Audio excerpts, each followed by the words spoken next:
Hi hello నమస్తే welcome to Srinivas me channel.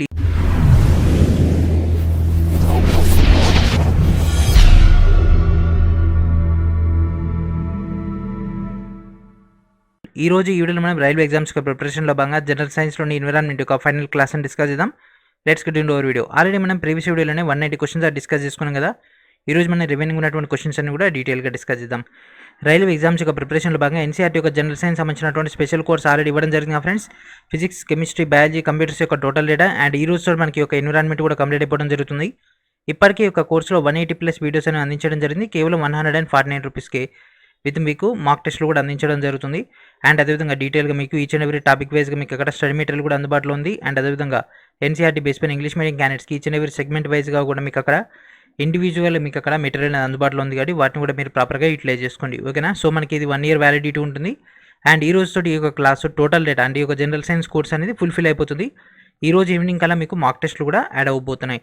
And ఈ యొక్క జనరల్ సైన్స్లో మనకు బ్యాలెన్స్ ఉంది. ఫిజిక్స్ యొక్క ఎలక్ట్రిసిటీ టాపిక్ కాబట్టి దాని యొక్క ఫుల్ఫిల్ కోసం ఆల్రెడీ ఫిజిక్స్, ఎలక్ట్రిసిటీ యొక్క తెలుగు అండ్ ఇంగ్లీష్ మీడియం యొక్క టోటల్ ఎక్స్ప్లెయిన్డ్ మెటీరియల్ ఆల్రెడీ మీకు అటాచ్ చేయడం జరిగింది. ఎగ్జామ్ ముందర ఒకసారి దాన్ని ఎక్స్ప్లెయిన్ చేస్తే సరిపోతుంది. ఓకేనా. మీకు ప్రాబ్లమ్స్ అనేవి క్లియర్గా ఎక్స్ప్లెయిన్ చేసి ఇవ్వడం జరిగింది ఇంగ్లీష్ అండ్ తెలుగు మీడియంలో. దాన్ని ఒకసారి అట్లా పైన చూసుకుంటూ వెళ్ళిపోండి. మీకు ఆ యొక్క టాపిక్ కూడా ఫినిష్ అయిపోతుంది. ఎగ్జామ్ ముందర మళ్ళీ మనం డీటెయిల్గా డిస్కస్ చేసుకోవచ్చు. సో అఫీషియల్గా అయితే మనకి ఒక బక్రీద్ రోజు అయితే టోటల్ కోర్స్ అనేది ఫినిష్ అయిపోతుంది. ఓకేనా. సో లేట్ చేయకుండా మన యొక్క క్లాస్లోకి వెళ్ళిపోదాం.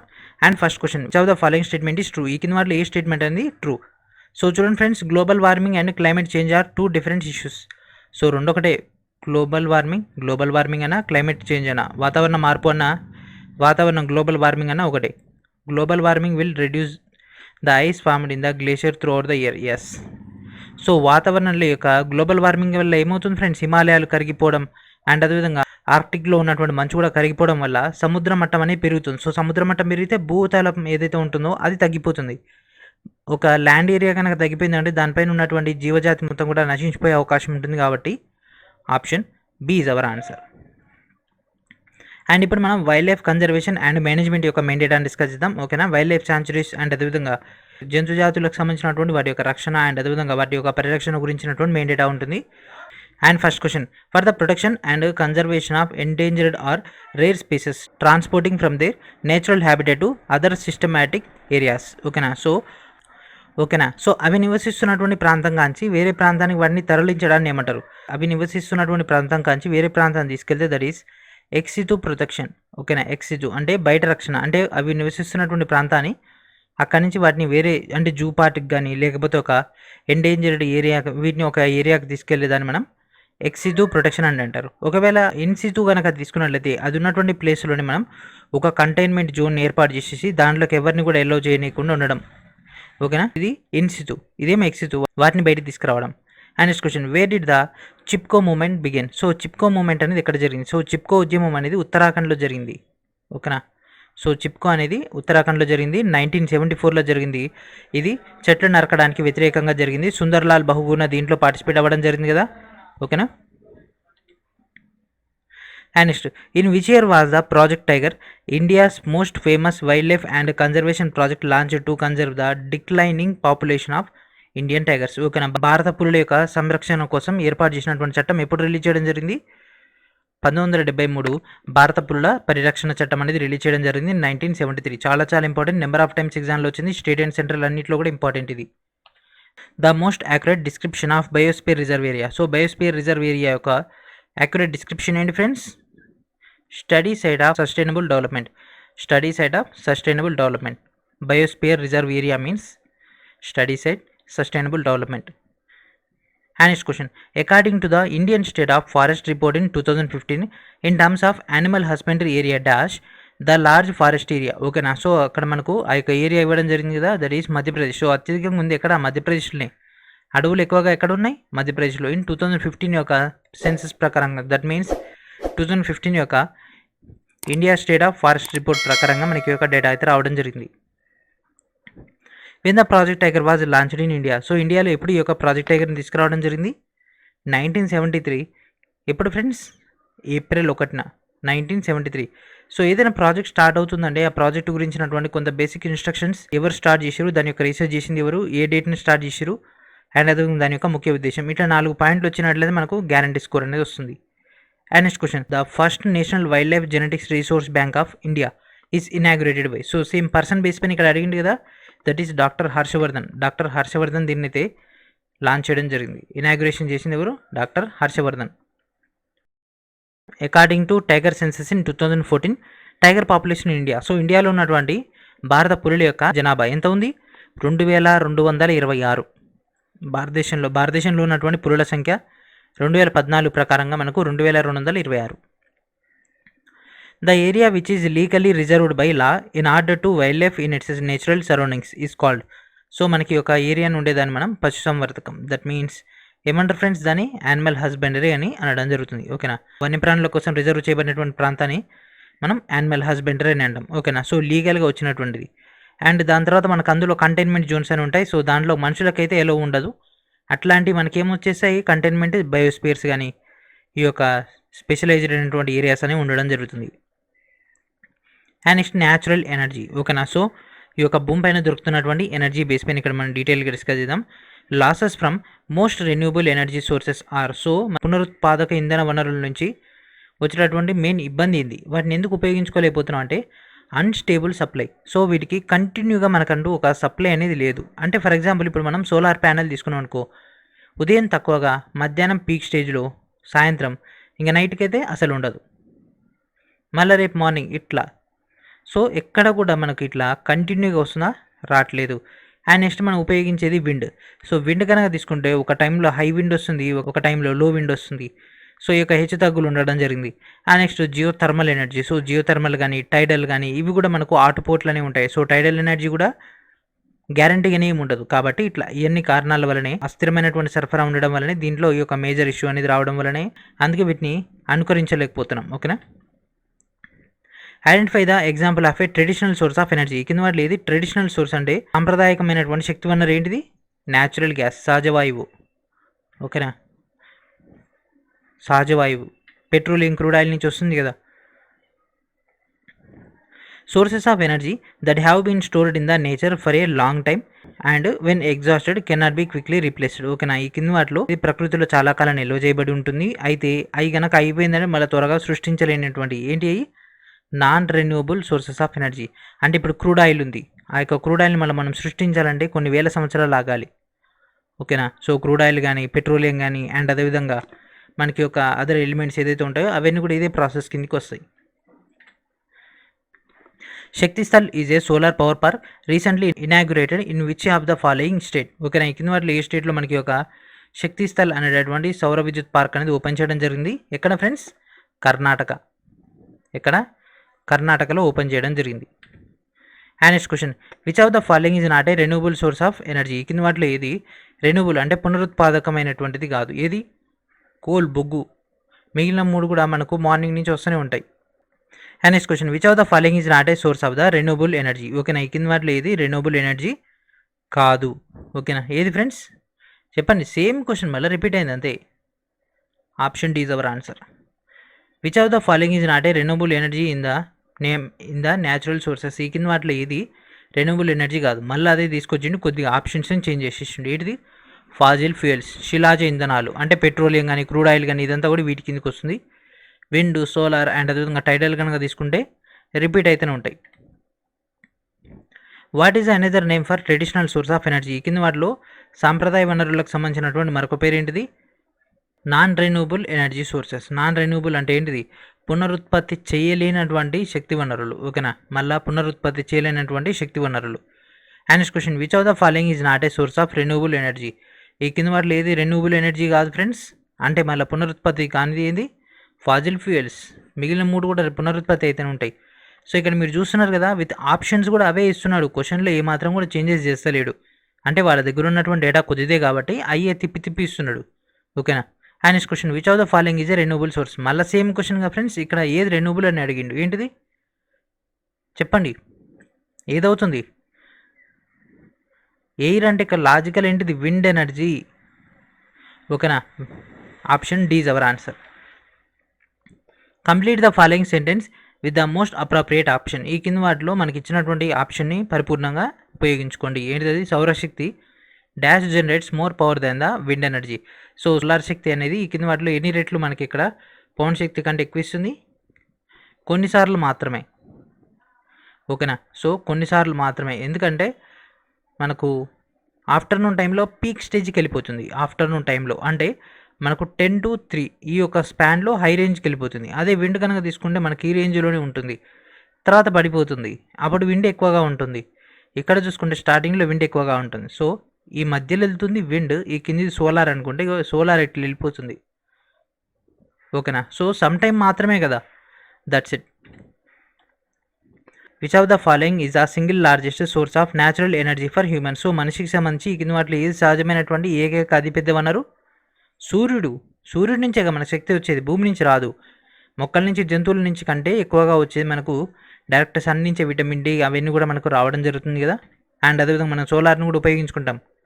And next question, which of the following is the renewable source of energy never ending. ఈ కింద వాటిలో ఏది మనకు ఎప్పటికీ అంతం లేనిది? ఫాజిల్ ఫ్యూయల్స్, కోల్, పెట్రోల్ ఇవన్నీ అయిపోతాయి సూర్యచంద్రుడు ఉన్నంత కాలం అని అంటారు డైలాగ్. సో సేమ్ అట్లే మనకి ఒక సోలార్ ఎనర్జీ కూడా లైఫ్ లాంగ్ ఉంటుంది.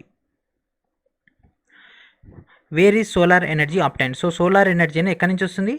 సూర్యుడి నుంచే కదా. ఫోటో వోల్టాయిక్ సెల్స్ని మనం ఉపయోగించుకొని ఈ యొక్క ప్రాసెస్ని చేస్తాం.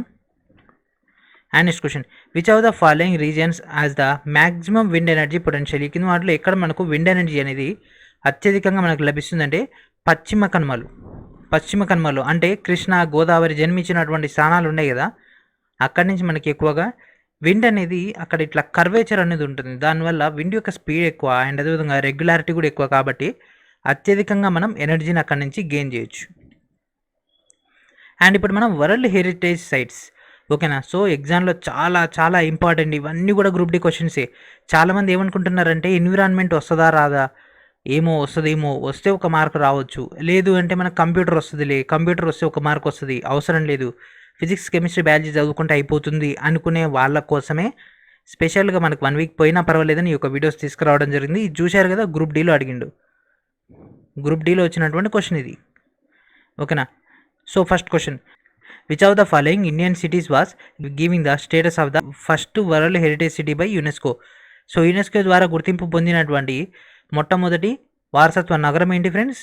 ఇండియా తరపున అహ్మదాబాద్. చాలా చాలా important, Ahmedabad. And next question, which Indian city was included in the UNESCO creative cities network in 2017 for it's rich musical tradition. So rich musical tradition ఉన్నది ఏంటిది? చెన్నైలో ఉండడం జరిగింది. హ్యాండిక్రాఫ్ట్లు కానీ అండ్ అదేవిధంగా ఫోక్ ఆర్ట్ కానీ అండ్ అదేవిధంగా డిజైన్, ఫిల్మ్, కుకింగ్ అండ్ అదేవిధంగా literature, music and media arts. So వీటన్నిటి బేస్ పైన దాన్ని అయితే సెలెక్ట్ చేయడం జరిగింది. What is the name of the city recently included in the creative city network for contribution to music by the United Nations educational, scientific and cultural organisation. So మళ్ళీ same question అడిగింది కదా, ఇక్కడ కొద్దిగా length ఎక్కువ ఇచ్చేసిండు, ఎక్కువ points ఇచ్చేసిండు. ఏంటి? Chennai. And next question, which of the following is included in the UNESCO's World Network of Biosphere Reserve. So UNESCO World Network of Biosphere Reserve ఏంటి friends? అక్కడ Kanchenjunga, Gulf of Mannar, Nanda Devi and అదేవిధంగా యూకలిప్టివ్ బయోస్పియర్. యునెస్కో బేస్ పైన మన యొక్క India base పైన ఉన్నాయి 11 ఉన్నాయి. ఒకటి Nilgiri, Gulf of Mannar, Sundarbans and అదేవిధంగా నెక్స్ట్ నందాదేవి అండ్ అదేవిధంగా నోక్రెక్, పంచమర్హి, సిమ్లిపాల్, అరుణాచల్ అమర్కంటక్, గ్రేట్ నికోబార్, అగస్తామలే, కాంచన్జంగా. ఓకేనా. సో ఇవన్నీ కూడా మనకైతే సెలెక్ట్ అవ్వడం జరిగింది. సో ఈ క్వశ్చన్ని రైల్వే రిజెక్ట్ చేయడం జరిగింది. ఓకేనా. ఇచ్చినటువంటి 3 ఆప్షన్స్ యూకలిప్టస్ పక్క పెట్టేస్తే పైన ఇచ్చినటువంటి 3 కూడా దాంట్లో ఉన్నాయి కాబట్టి ఆప్షన్ ఏబిసి 3 కూడా కరెక్టే. దట్ మీన్స్ కాబట్టి క్వశ్చన్ ఇది రాంగ్. ఓకేనా. 3 అయితే గుర్తుపెట్టుకుని సరిపోతుంది. And next question, in which state is the Kanchenjunga biosphere reserve located in the UNESCO world list. ఓకేనా. సో కాంచన్జంగా బయోస్పియర్ లొకేటెడ్ అనేది ఎక్కడ అయింది? కాంచన్జంగా అనేది ఎక్కడ లొకేట్ అయింది? సిక్కిం. కాంచన్జంగా బయోస్పియర్ రిజర్వ్ అనేది సిక్కింలో లొకేట్ అయి ఉండడం జరిగింది. And next question, Nilgiri hills వాటిని ఏమంటారు? సో నీలగిరి కొండలను ఏమంటారు ఫ్రెండ్స్? నీలగిరి పర్వతాలని ఏమైనా పిలుస్తారు? Blue mountains. రీసెంట్గా మనకు ఎన్టీపీసీలో కూడా చాలాసార్లు అడిగిండు బ్లూ మౌంటైన్స్, నీలగిరి కొండలను ఏమని పిలుస్తారు అని అంటే బ్లూ మౌంటైన్స్ అని పిలవడం జరుగుతుంది. ప్రపంచ పైకప్పు అని టిబెట్ అని అంటారు. ఓకేనా. అండ్ నెక్స్ట్ క్వశ్చన్, ఇప్పుడు మనం ఎక్స్ట్రా డేటా ఎడిషనల్ పాయింట్స్ అని డిస్కస్ చేసుకుందాం. ఓకేనా. సో ఇది మనకు అవుట్ ఆఫ్ ది బాక్స్ లెక్క, అంటే అకార్డింగ్ టు సిలబస్ ప్రకారం కాకుండా వచ్చినటువంటి ఎక్స్ట్రా పాయింట్స్, అంటే ఈటీసీ అని ఉంటుంది కదా, ఆ కోవకు చెందినటువంటి points. And first question, which organisation has taken initiative like anticipation, assimilation, remold to maintain the resilience of the environment of most sensitive countries of the world. వీటన్నిటి గురించి ఈ యొక్క కార్యక్రమాలకు సంబంధించి చేసుకునేటటువంటి సంస్థ ఏంటిది? వీటన్నిటిని ఇనిషియేటివ్ తీసుకునే సంస్థ యునైటెడ్ నేషన్స్, యుఎన్ అనేది తీసుకోవడం జరుగుతుంది. That means option B is our answer. And next question, which of the following options means the reestablishment of forest either natural or artificial. So ఏంటి ఫ్రెండ్స్, మనకి ఇక్కడ న్యాచురల్ కానీ artificial కానీ అడవులను కృత్రిమంగా క్రియేట్ చేస్తే దాన్ని ఏమంటారు? ఏమంటారు ఫ్రెండ్స్? రీఫారెస్టేషన్ అనడం జరుగుతుంది. అటవీ పునర్నిర్మాణం. And next question, what is the reference to the word cadaver? ఓకేనా. సో కడవేర్ అనేటటువంటి పదానికి సంబంధించి మనకి ఇక్కడ రిఫరెన్స్ అయితే అడగడం జరుగుతుంది. The dead human body used in anatomy. ఓకేనా. So internal structure science base పైన మనకి ఒక సెగ్మెంట్ వస్తుంది. అనాటమీ బేస్ పైన అంతర్గత నిర్మాణం దాంట్లో ఉపయోగించినటువంటి పదం. సో ఇది కూడా అవుట్ ఆఫ్ ది బాక్స్ లెక్కన మనకి ఒక సెగ్మెంట్ అవసరం లేదు. ఇది యాక్చువల్గా ఇది ఎక్కడ రావాలి? బయాలజీలో రావాలి. And next question, where is the Masai Mara national reserve? So Masai Mara national reserve అనేది ఎక్కడ ఉండడం జరిగింది? కెన్యా. వరల్డ్ నేషనల్ రిజర్వ్ సంబంధించినటువంటి డేటా ఇది. ఓకేనా.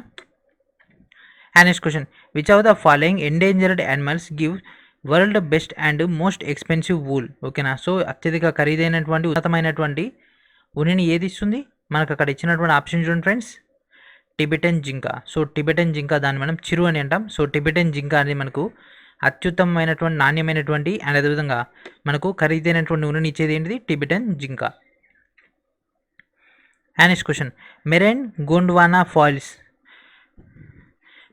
గోండ్వానా శిలాజ్ పార్క్ అనేది ఎక్కడ ఉండడం జరిగింది? సో ఈ యొక్క మెరైన్ గోండ్వానా ల్యాండ్స్ అంటారు కదా, సో దాని యొక్క పార్క్ అనేది ఎక్కడ ఉంది? ఛత్తీస్గఢ్లో ఉంది. ఛత్తీస్గఢ్. ఇవన్నీ కూడా డైరెక్ట్ పాయింట్స్ ఇవి. ఓకేనా. And next question, many environmental problems have arisen due to a urbanisation and temporary development in India, but which of the following options is not included in it? ఈ కింద వాటిలో ఈ యొక్క అర్బనైజేషన్, టెంపరీ డెవలప్మెంట్ వాటిలో ఉన్నాయి కదా, so దాంట్లో లేనిది ఏంది? దట్ ఈస్ అటవీ నిర్మూలన ఉంది, సాయిల్ డిగ్రేడేషన్ అవుతుంది, న్యాచురల్ రిసోర్సెస్. కానీ ఇర్రెగ్యులర్ మాన్సూన్ అంటే ఈ యొక్క ఋతుపవనాలకు సంబంధించి ఇది దాంట్లో ఇన్బిల్ట్ అయితే లేదు కదా. Option D is our answer. In the absence of oxygen, the thermal chemical composition of biological objects at high temperatures is called. ఓకేనా. సో మనకి ఒక ఆక్సిజన్ లేకపోవడం వల్ల జరిగేటటువంటి ప్రాసెస్లో భాగంగా మనకి ఒక హై టెంపరేచర్ డికంపోజిషన్ అవుతుంది కదా, chemical decomposition. So that is called, so దాన్ని ఏమంటాం ఫ్రెండ్స్? పైరోలైసిస్. ఓకేనా. పైరోలైసిస్ అని అనడం జరుగుతుంది. That means option A is our answer. So ఆ యొక్క ప్రాసెస్ని మనకి ఒక క్రూడ్ ఆయిల్స్ అవన్నీ కూడా జనరేట్ అవుతాయి. Disinfection of potable water is used to remove dash. So దాంట్లో ఏం రిమూవ్ అయి ఉంటుంది ఫ్రెండ్స్? బ్యాక్టీరియా అనేది రిమూవ్ అయి ఉంటుంది. ఓకేనా. Bacteria. Option B is our answer. And next question, forest planting is a way to reduce the accumulation of carbon dioxide in the atmosphere because. So వాతావరణంలో ఉన్నటువంటి కార్బన్ డైఆక్సైడ్ని తగ్గించడానికి ఏ మార్గం చేయాలి? దట్ మీన్స్ ఏం చేయాలి ఫ్రెండ్స్? ఫారెస్ట్ ప్లాంటింగ్ అనేది ఒక వే. And అదేవిధంగా దానివల్ల ఏం జరుగుతుంది? అవి కార్బన్ సింక్స్ లెక్క పనిచేస్తాయి. అంటే ఏం చేస్తాయి? మొక్కలు కార్బన్ డైఆక్సైడ్ పీల్చుకుంటాయి కదా. Option A is our answer. And next question, where is the wild life institute of India? So wild life institute of India అనేది ఎక్కడ లొకేట్ అయి ఉంది? It is located in Dehradun.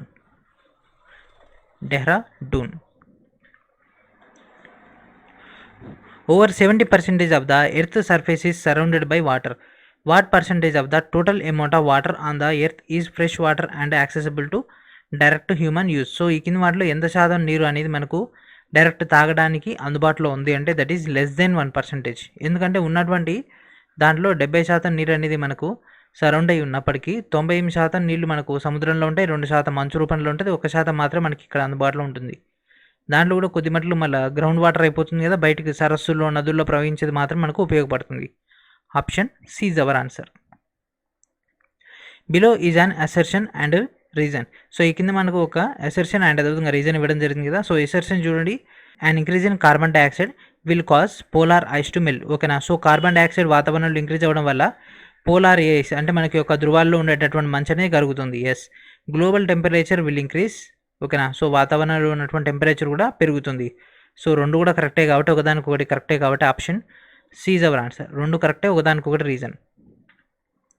Carbon dioxide పెరుగుతూనే కదా వాతావరణంలో temperature పెరుగుతుంది.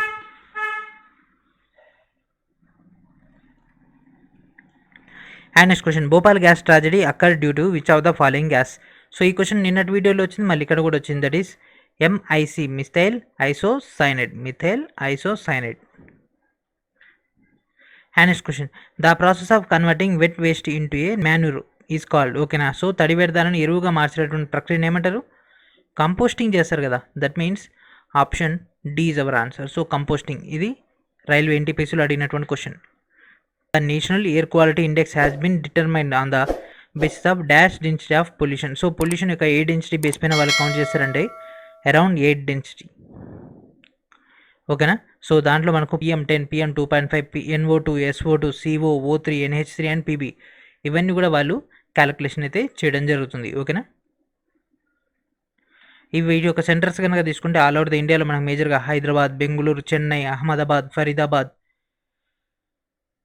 Varanasi, Lucknow, Kanpur and అదేవిధంగా Delhi and Agra వీటన్నిటిలో కూడా ఈ యొక్క నేషనల్ ఎయిర్ క్వాలిటీ ఇండెక్స్ అనేది చెక్ చేయడం జరుగుతుంది. What is AQI? So AQI means air quality index. Airport authority కాదు, ఎయిర్ క్వాలిటీ ఇండెక్స్. ఇవి కొన్ని మాత్రమే ఉంటాయి, ఇవి మాత్రం చాలా చాలా important. And next question, which of the following harmful effect of pesticide were noticed by the media while promoting health issues in Kerala. కేరళలో ఆరోగ్య సమస్యలకు సంబంధించి పురుగు మందుల వల్ల కలిగేటటువంటి హానికరమైనటువంటి ప్రభావాలని మీడియా ఫ్రెండ్స్ ఇచ్చింది ఎండోసల్ఫాన్. ఎండోసల్ఫాన్ అనేటటువంటి పెస్టిసైడ్ వాడడం వల్ల ఇబ్బంది వస్తుందని మీడియా గుర్తించడం జరిగింది. That means endosulfan is our answer. Option A is our answer. Which has the largest marine protected area in the world which was formed in October 2016. 2016లో ఏర్పడినటువంటి అతిపెద్ద మెరైన్ ప్రొటెక్టెడ్ ఏరియా ఏంటిది? అది that location is called Antarctica. Option C is our answer. Which of the following is not a threat to the tiger population in India. So ఈ కింద వాటిలో tiger population India base పైన మనకి ఇక్కడ threat అంటే పులుల జనాభాకు ముప్పు లేనటువంటి ప్రాంతం అంటే దానికి సంబంధించి కారణాలు ఏంటి ఫ్రెండ్స్ చెప్పండి. వన్యప్రాణుల యొక్క కారిడార్స్, ఆ యొక్క కారిడార్స్ని కలపడం వల్ల మనకు ఆ యొక్క ముప్పు అనేది ఉండదు. సో అవి ఒక ప్రాంతం నుంచి ఇంకో ప్రాంతానికి ఒక చిన్న పాత్వే మనం ఏర్పాటు చేసాం అనుకో, ఈ యొక్క చిన్న అడవి మధ్యలో ఏర్పాటు చేసుకుంటూ వెళ్ళిపోతాయి. ఇవి ఇక్కడి నుంచి ఇక్కడికి వెళ్ళిపోతాయి కదా, ఇక్కడ ఉంటాయి, ఇక్కడి నుంచి ఇక్కడికి ఇటు వెళ్ళిపోతాయి కదా. ఇప్పుడు ఏమవుతుంది, మధ్యలో ఊర్లు ఉండడం వల్ల ఈ ఊర్ల మధ్య నుంచి అవి వెళ్ళేసరికి ఇక్కడ జనాలకి ఇబ్బంది కలుగుతుంది, వాటి యొక్క జనాభాకు కూడా ఇబ్బంది కలుగుతుంది. The famous tigers of Ranthambore national park in Rajasthan who dead in August 2016 was known as. So దాని ఏమని పిలుస్తారు friends? That is known as fish.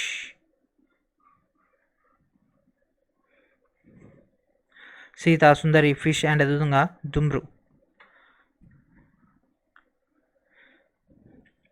అదొక Bengal tigress.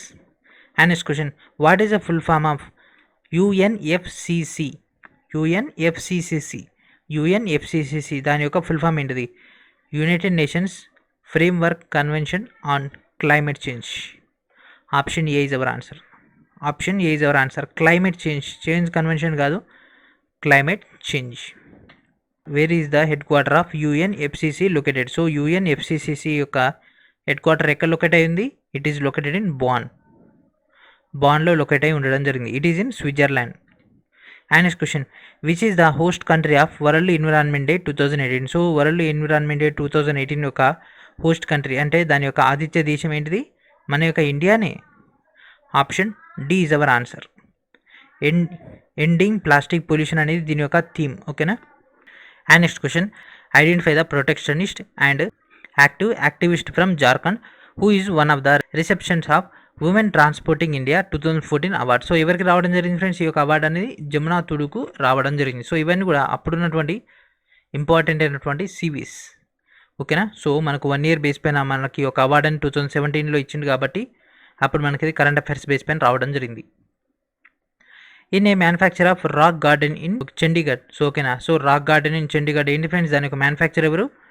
Neck Chand. Mahesh Gulab Premchand Nekchand. Which organisation has established Govardhan eco village in Maharashtra? So మహారాష్ట్రలో Govardhan eco విలేజ్ని start చేసింది ఎవరు? That is none other than ISKCON. ISKCON ISKCON start చేయడం జరిగింది. In some of the contests below, the three words are the same and the one word is different. Choose the word different from the rest. ఓకేనా, ఈ కింద వాటిలో ఏది wrong one అని అడుగుతుండు. Plastic, paper, wood, wool. ఏం difference? Plastic. ఎందుకు? ఇది ఆర్టిఫిషియల్ కాబట్టి. మిగిలిన మూడు ఏంటి? న్యాచురల్ కాబట్టి. ఓకేనా. సో ఈ చెట్లని తీసుకుంటారు, ఇది చెట్టే, ఇది ఉన్ని, గొర్రెలు కానీ ఏదైనా జీవి నుంచి వస్తుంది. ప్లాస్టిక్ అనే పెట్రోలియం నుంచి వస్తుంది కదా. Option A is our answer. లేదా పర్యావరణం బేస్ పైన ఏదైతే తొందరగా కలుస్తుందన్న ఆప్షన్ ఏనే answer. Where is the Yellowstone national park? So Yellowstone national park అనేది యూఎస్ఏలో ఉంది. చాలా చాలా ఫేమస్. ఇక్కడ మనకు చాలా ఈవెంట్స్ కూడా జరిగినాయి. ఓకేనా. సో మనకు డిస్కవరీలో చాలా ఈవెంట్స్ మనకి ఒక ఎల్లోస్టోన్ నేషనల్ పార్క్లో జరిగినాయి. And next question, the statement is followed by 2 arguments. So ఇక్కడ మనకు 2 ఆర్గ్యుమెంట్లు ఇవ్వడం జరిగింది. అండ్ ఫస్ట్ స్టేట్మెంట్ కనుక చూసుకున్నట్లయితే the is global warming is real threat. So global warming అనేది నిజమైనటువంటి ముప్ప. ఆప్షన్ మనకు ఇక్కడ ఫస్ట్ ఆర్గ్యుమెంట్ కనుక తీసుకుంటే yes, it is a hazard resulting in a sea level rise, extreme heat, wild fire hazards and drought and other water supply issues. ఓకేనా. So దీనివల్ల సముద్ర మట్టం పెరుగుతుంది అండ్ అదేవిధంగా విపరీతమైనటువంటి వేడి వస్తుంది, అడవుల్లో అగ్ని ప్రమాదాలు జరిగే అవకాశం ఉంటుంది అండ్ అదేవిధంగా కరువు కూడా వచ్చే అవకాశం ఉంటుంది. అండ్ నెక్స్ట్ సెకండ్ కన్నా తీసుకుంటే no, global warming is a misconception created by some people. So కొద్దిమంది ఊహించినటువంటి డేటా. సో ఏది ఫ్రెండ్స్? ఆప్షన్ ఏమవుతుంది? మనకు ఓన్లీ ఆర్గ్యుమెంట్ ఫస్ట్ మాత్రం కరెక్ట్ కాబట్టి option B is our answer. Fuel produced inside the earth surface by decomposition of organic materials is called as dash fuel. So మనకు భూమి నుంచి వచ్చేటటువంటి ఇంధనాలు ఏంటి? శిలాజ ఇంధనాలు. సో కొద్ది కాలం దానిలో భూమిని కప్పిపెట్టిన తర్వాత బయటకు వచ్చేది శిలాజ ఇంధనాలు. And next question, environmental pressure is a sea level or. Environment pressure అనేది సముద్ర మట్టం దగ్గర ఏ లెవెల్లో ఉంటుంది? 1 ఉంటుంది. That is equal to 1 atmosphere, 1 ATM. ATM అని రాస్తారు, 1 ATM. అండ్ ఈ వీడియోలో లాస్ట్ క్వశ్చన్ అండ్ అదేవిధంగా జనరల్ సైన్స్లో లాస్ట్ క్వశ్చన్ ఇది. The reduction of which quantity is a major problem in water conservation. ఈ కింద వాటిలో ఇది మనకు వాటర్ కన్జర్వేషన్లో మేజర్ ప్రాబ్లం ఏంటి ఫ్రెండ్స్? ప్రెసిపిరేషనా, లేకపోతే రన్ ఆఫ్ వాటరా, వాల్యూమ్ ఆఫ్ గ్రౌండ్ వాటరా, లేకపోతే volume of evaporator? Volume of ground water.